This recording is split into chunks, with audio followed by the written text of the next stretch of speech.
Do you guys think I'm smart? Yes. Like honestly, do you guys think that I'm smart? Like just knowing me as a person. Okay. What about now? Do you think I'm smarter than you thought previously? Or do you think that it's the same amount that you were before you knew this fact about me? Smarter. Okay. Psych. I got a 25 on the ACT. Did that change your opinion of me? It's okay if you did. These are not like real facts about me. But did it, like, honestly, when you thought that this was a real fact about me, did it change your perception of me?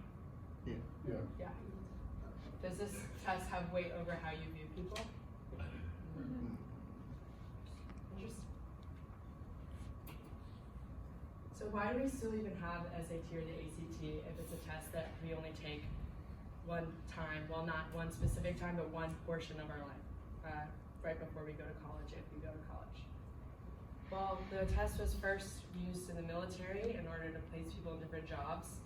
It was used as an IQ test to see who could be like an officer, who could be, I don't know, any other positions in the military, but lower ranks, higher ranks. Now we use it to get into college and to gain access to scholarships. That's about it. We only take it once. It means nothing past that time in our lives. Why is it bad? So it puts underprivileged children at a disadvantage. The SAT started off in 1926 costing about $5, which is a lot of money back then. Now it costs about $50, but it doesn't stop there. You have to prep for it. That takes time and that takes money.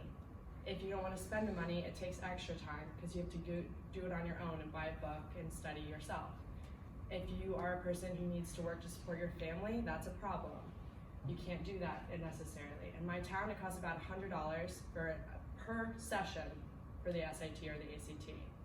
That's about the going rate for Alexandria, Virginia. I don't know about here, but it seems to be the average for all people who ended up at VCU. It's also like you pay $50 to take the test, and then you pay like $30 to send the scores, because it's not just a one-time thing. And if you don't do well the first time because you didn't study for the initial test, then you have to take it again, and that's another $50, and that's another $30, and it's just not a lot of money. And when money's a problem, that's a problem. It's not a holistic approach. There's multiple psychologists that believe that there are 7 types of intelligence, including spatial. So if you are like really good at dance, that's an intelligence. The SAT and the ACT are not testing that, not at all. And it takes a toll on students' health. VCU graduates have actually done a lot of psychology studies where they look at students who are going into college, into VCU specifically, and right before they take tests like this, their emotional health, their mental health, and their physical health all decline. Why do we even need these tests? We don't need these tests, not at all. Plenty of colleges are making the test optional. These are just a couple of them. VCU is somewhat test optional. If you have a 3.3 or above, you don't actually have to take the test, and you can just send it without, you just send your application without it. But yeah, how can we change it?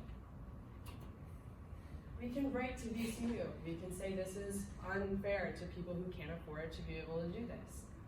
And we can complain. JMU went test optional because of pressure from their students in the SGA. So please complain. It's the best thing that you can do for students who were like you and for your future kids who will be going through this process soon. We all hated it. Thank you.